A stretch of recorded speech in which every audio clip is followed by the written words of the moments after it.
Bismillahirrahmanirrahim. Assalamualaikum warahmatullahi wabarakatuh. Waalaikumsalam warahmatullahi wabarakatuh.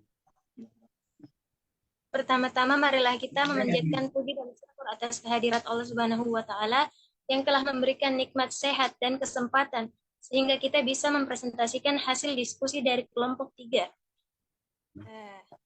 Tak lupa pula kita kirimkan salawat serta salam Sallallahu Alaihi Wasallam yang telah mengantarkan kita dari alam yang gelap gulita menuju alam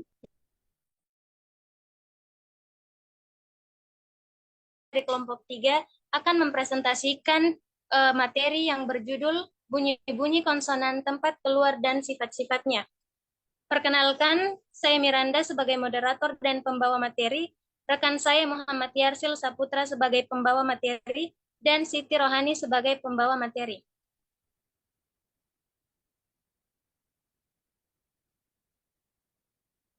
Pindah slide.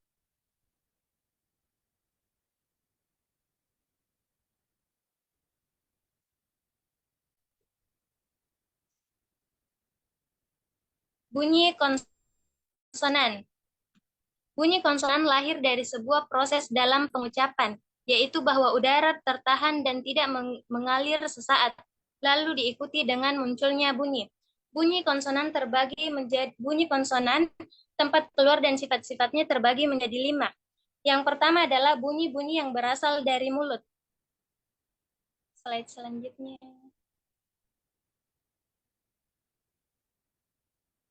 Yang pertama bunyi-bunyi yang berasal dari mulut atau bibir, yaitu alba. Sautun syadid majhur yang terbentuk dengan cara lewatnya udara melalui larynx atau hanjarah, lalu menggetarkan dua pita suara. Kemudian udara melewati tenggorokan sampai ke mulut dan tertahan di dua bibir. Apabila kedua mulut itu terbuka, maka kita akan mendengar suara bunyi ba. Untuk mengucapkan ba, awalnya dua mulut tertutup ketika menahan udara, lalu terbuka sekaligus dan terdengarlah bunyi ba. Yang kedua adalah al-mim.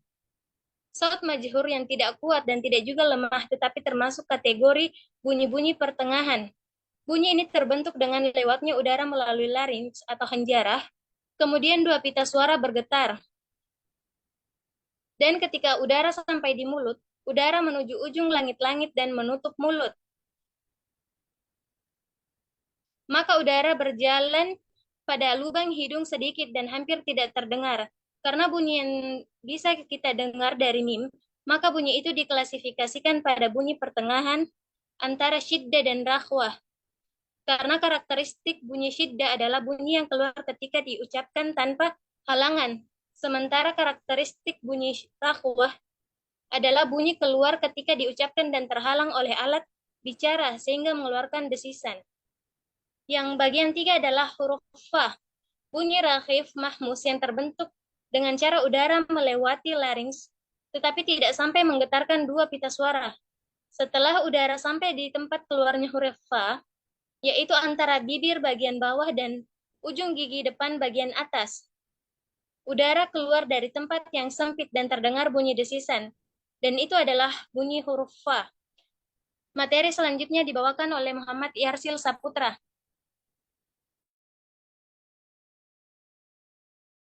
Baik, terima kasih atas kesempatannya. Saya akan melanjutkan materi yang kedua, yaitu kelompok bunyi-bunyi yang dekat tempat keluarnya. Bunyi-bunyi yang dekat tempat keluarnya adalah huruf za, ta, lo, da, do, sa, ko, la, nun, ro, za, sin, dan sod. Bentuk kesamaan dari bunyi-bunyi ini adalah bahwa tempat keluarnya semuanya terfokus pada ujung lidah dan pangkal gigi depan bagian atas. Tetapi, walaupun tempat keluarnya berdekatan, bunyi-bunyi yang muncul mempunyai karakteristik yang berbeda. Sehingga kita mesti membagi bunyi-bunyi tersebut pada bagian-bagian lagi didasarkan pada kesamaan tempat keluarnya bunyi tersebut. Adapun bagian-bagian dari kelompok bunyi-bunyi yang dijelaskan di atas adalah sebagai berikut. Bagian A, huruf ba, sa, dan do. Ulama Arab terdahulu memberikan istilah bagi ketiga bunyi ini dengan bunyi alutsuyah. Kita tidak bisa mengetahui dengan pasti alasan mereka menyebutnya dengan istilah itu. Yang jelas, kita coba perhatikan tempat keluar dan sifat dari ketiga bunyi tersebut. Huruf yang pertama, huruf dho. Huruf dho merupakan bunyi rokhwa majhur yang terbentuk dengan cara udara keluar dari hanjaroh lalu menggetarkan dua pita suara. Lalu udara berjalan melalui tenggorokan dan mulut sehingga sampai pada tempat keluarnya bunyi tersebut, yaitu antara ujung lidah dan ujung gigi depan bagian atas. Ketika pengucapan bunyi dho, terjadi penyempitan tempat keluar udara sehingga terdengar bunyi desisan yang kuat. Tidak ada perbedaan antara bunyi dho dengan tha, kecuali bahwa huruf tha merupakan bunyi mahmus yang tidak menggetarkan dua pita suara. Dengan demikian, huruf dho merupakan bunyi majhur dan bandingannya yang mahmuz adalah huruf tha. Adapun idza merupakan bunyi majhur seperti itu, tapi bunyi ini berbeda dari idza. Ketika meletakkan lidah, ketika mengucapkan idza, lidah ditempelkan pada langit-langit atas dan ujung lidah serta pangkalnya terangkat ke arah langit-langit dan lidah kembali ke belakang sedikit. Dengan memperhatikan cara pengucapan idza, ulama menganggap bahwa idza termasuk salah satu huruf itbaq. Kemudian bagian B, huruf dha, dha, huruf dal, dha, ta, dan to.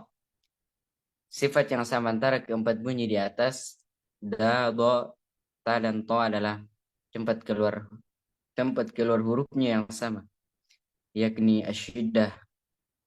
Hal ini bisa kita perhatikan ketika pengucapannya di mana udara tertahan pada tempat keluarnya. Lalu, ketika organ yang membentuk bunyi itu terpisah, maka terdengar bunyi yang menyerupai tekanan atau infijar. Dan bunyi ini merupakan karakteristik bunyi syiddah. Huruf dah. Huruf dah merupakan bunyi syadid majhur, terbentuk secara udara keluar dari hanjarah dan menggerakkan dua pita suara dan udara melalui tenggorokan dan mulut. Ketika udara sampai ke tempat keluarnya bunyi, ke tempat keluar bunyi udara tertahan sebentar karena adanya persentuhan antara ujung lidah dengan pangkal gigi depan bagian atas. Apabila terpisah dari pangkal gigi, maka terdengar bunyi yang dinamakan huruf dha. Kemudian huruf dha. Huruf dha tidak berbeda dengan huruf dha, hanya saja huruf dha termasuk bunyi itbaq. Kemudian dha merupakan bunyi syadid majhur yang terbentuk dengan bergetarnya dua pita suara, lalu udara tertahan ketika ujung lidah bersentuhan dengan pangkal gigi depan bagian atas. Ketika lidah dan pangkal gigi itu terpisah, maka terdengar bunyi yang dinamakan huruf dha. Kemudian huruf ta. Huruf ta merupakan bunyi syadid yang tidak jauh berbeda juga dengan huruf da. Hanya saja huruf da termasuk bunyi majhur. Dalam pembentukan bunyi ta, dua pita suara tidak terdengar tetapi udara melewati tenggorokan dan mulut sehingga tertahan dan bersentuhnya ujung lidah dengan pangkal gigi depan bagian atas. Ketika ujung lidah terpisah dengan gigi depan bagian atas, terdengar bunyi infijar yang dinamakan dengan huruf ta. Kemudian huruf ta. Huruf ta tidak berbeda juga dengan huruf ta sedikit pun. Hanya saja ta termasuk huruf itbaq. Ta merupakan bunyi syadid mahmus terbentuknya huruf ta. Perbedaannya dalam meletakkan ujung lidah sedikit lebih dalam sehingga menyentuh langit atas bagian depan. Kemudian bagian C, yaitu huruf lam, ro, dan nun. Ulama Arab terdahulu menyebut ketiga bunyi ini dengan bunyi al-gharifah atau bunyi yang bermakhraj ujung lidah yang fasih. Huruf lam merupakan bunyi pertengahan antara syiddah dan rakhwa serta majhur. Bunyi ini terbentuk melalui proses melewatinya udara melalui hanjarah atau laring, lalu menggerakkan dua pita suara. Di tengah-tengah lewatnya udara dari salah satu samping mulut atau dari keduanya, maka ujung lidah menyentuh pangkal gigi depan bagian atas sehingga udara terhalang. Ketika ujung lidah yang bersentuhan dengan pangkal gigi depan bagian dibuka secara perlahan dan udara keluar serta melahirkan bunyi lam. Bunyi lam ini terbagi menjadi dua, ada dua, bunyi terkik, tipis, dan bunyi lam taklid atau tebal.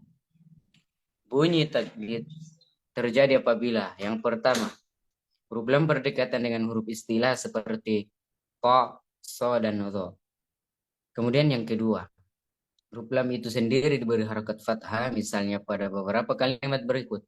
Wa ma qataluhu wa ma sulabuhu walakin syubbiha lahu.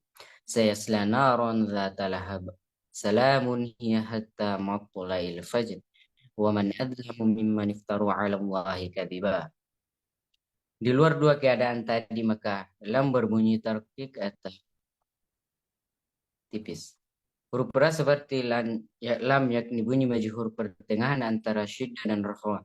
Dalam proses pengucapannya, udara mengalir melalui larynx dan menggerakkan dua pita suara sehingga ketika sampai pada tempat keluarnya bunyi huruf ro, yaitu ujung lidah bertemu dengan langit-langit bagian atas sehingga tempat keluar udara menyempit.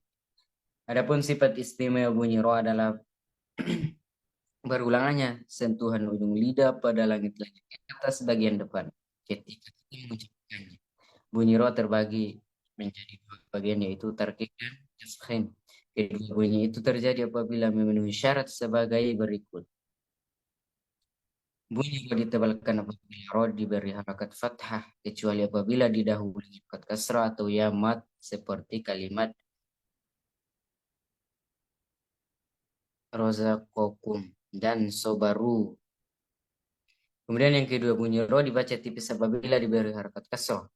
Yang ketiga bunyi ro dibaca tebal apabila ro yang sukun didahului oleh harakat fathah seperti yarji'un. Kemudian yang terakhir bunyi ro dibaca tipis apabila ro mati didahului harakat kasrah seperti far'un. Kecuali setelah ro mati berhadapan dengan istilah seperti kirtos. Kemudian huruf nun. Huruf nun merupakan bunyi majhur pertengahan antara syadid dan rokhwa. Dalam proses pembentukan bunyi nun, udara berhembus dan menggerakkan dua pita suara dan melaju melalui tenggorokan. Dan setelah sampai ke tenggorokan, ujung langit-langit bagian atas turun sedikit sehingga menutupi lubang mulut. Lalu udara keluar secara perlahan dari lubang hidung, hampir tidak terdengar. Kemudian bagian yang terakhir bagian D. Ada huruf sin, za, dan sad. Huruf sin merupakan bunyi rakhwa mahmus. Proses pembentukan bunyi sin diawali dengan berhembusnya udara melalui larynx, tetapi tidak sampai menggetarkan dua pita suara. Setelah udara sampai pada tempat keluarnya bunyi huruf sin, yaitu pertemuan antara ujung lidah dan langit-langit atas bagian depan, sehingga menyisakan tempat keluar udara yang sempit dan mengeluarkan bunyi desisan yang kuat. Kemudian huruf za. Huruf za merupakan bunyi rakhwa majhur. Proses pembentukan bunyi huruf za diawali dengan berhembusnya udara melalui larynx dan menggetarkan dua pita suara. Setelah udara sampai pada tempat keluarnya bunyi za, yaitu pertemuan antara ujung lidah dan langit-langit atas bagian depan, sehingga menyisakan tempat keluar udara yang sempit dan mengeluarkan bunyi desisan yang kuat. Kemudian huruf sod. Huruf sod merupakan bunyi rakhwa mahmus yang merupakan menyerupai bunyi sin, hanya saja huruf sod termasuk bunyi-bunyi itbaq. Ketika mengucapkan bunyi sod, posisi lidah lebih dalam dari posisi lidah ketika mengucapkan bunyi sin. Juga lidah posisinya hampir menutup langit-langit atas. Terima kasih. Materi selanjutnya akan dibawakan oleh Siti Rohani. Baiklah, terima kasih atas kesempatan ini. Saya akan melanjutkan materi yang kedua. Huruf sin. Huruf sin merupakan bunyi roh mahfuz ketika mempenasikannya. Udara mengalir melalui larynxnya dan tidak sampai mengantarkan udara pita suara. Ketika udara sampai pada tempat keluar bunyi shin, yaitu pertemuan antara ujung lidah dan sedikit dari bagian tengah lisan dengan langit-langit Pertemuan antara lidah dan langit-langit itu menyisakan ruang sempit yang menyebabkan keluarnya bunyi desisan. Bunyi desisan itu sedikit lebih kurang dari bunyi desisan huruf sin. Huruf jim. Huruf jim merupakan bunyi makhraj yang terbentuk melalui proses mengalir udara melalui larynx dan mengantarkan dua pita suara. Ketika sampai di tempat keluarnya bunyi jim, yaitu pertemuannya lidah bagian tengah dengan langit-langit bagian tengah yang hampir menahan keluarnya udara. Apabila organ-organ bicara itu terpisah, perlahan maka terdengar bunyi yaitu bunyi huruf jim, bahasa Arab yang fasih. Bunyi-bunyi pangkal langit-langit, huruf kaf. Huruf kaf merupakan bunyi syaddik mahfuz terbentuk dengan cara mengalirnya udara melalui hajarah tetapi tidak sampai mengantarkan dua pita suara. Ketika udara sudah sampai pada pangkal mulut dekat ufula, udara bertahan secara sempurna karena tertutup oleh pertemuan antara pangkal lidah dengan pangkal langit-langit. Apabila organ itu terpisah, maka keluarnya bunyi plosif dan bunyi itu adalah bunyi huruf kaf. Huruf qaf. Huruf qaf merupakan bunyi syaddik mahfuz yang terbentuk dengan cara mengalirnya udara melalui larynx dan tidak mengantarkan dua pita suara. Ketika udara sudah sampai pada pangkal mulut dekat ufula, bahkan lebih dalam lagi udara tertahan secara sempurna karena tertutup oleh pertemuan antara pangkal lidah dengan pangkal langit-langit. Apabila organ itu terpisah, maka keluarnya bunyi dan bunyi itu adalah bunyi huruf qaf. Huruf H. Huruf H ketika mengucapkan bunyi H majurah, udara mengalir dari roatain dengan jumlah yang banyak sehingga muncul bunyi gemersik berbarengan dengan gemetarnya dua pita suara. Hamzah. Hamzah merupakan bunyi syadik yang bukan majhur dan bukan mahfuz. Ketika mengucapkan bunyi hamzah dan dua pita suara merapat sehingga tidak ada celah bagi udara yang mengalir dari larynx. Lalu dua pita suara terbuka dan keluarnya udara mengeluarkan bunyi secara plosif.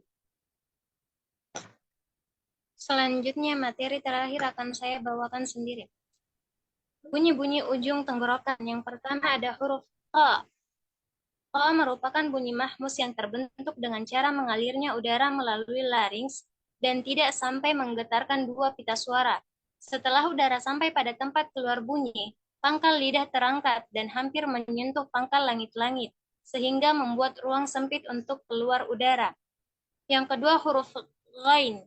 Ghain merupakan bunyi rah majhur yang terbentuk dengan cara yang tidak jauh berbeda dengan bunyi kha. Hanya saja ghain termasuk bunyi-bunyi majhurah.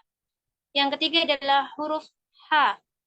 Ha merupakan bunyi rah mahmus terbentuk dengan cara mengalirnya udara melalui larynx dan tidak sampai menggetarkan dua pita suara.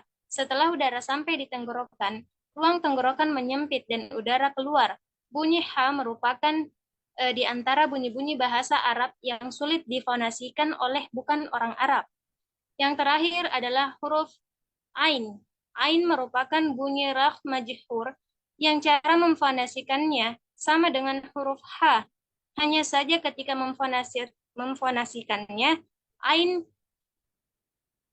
Ain dua pita suara bergetar. Sekianlah materi yang bisa kami sampaikan. Slide selanjutnya. Siang-siang pergi ke kota, jangan lupa beli alpukat. Demikian presentasi kita. Semoga bisa bermanfaat. Mohon maaf apabila banyak kekurangan. Saya akhiri dengan ucapan wassalamualaikum warahmatullahi wabarakatuh. Waalaikumsalam warahmatullahi wabarakatuh.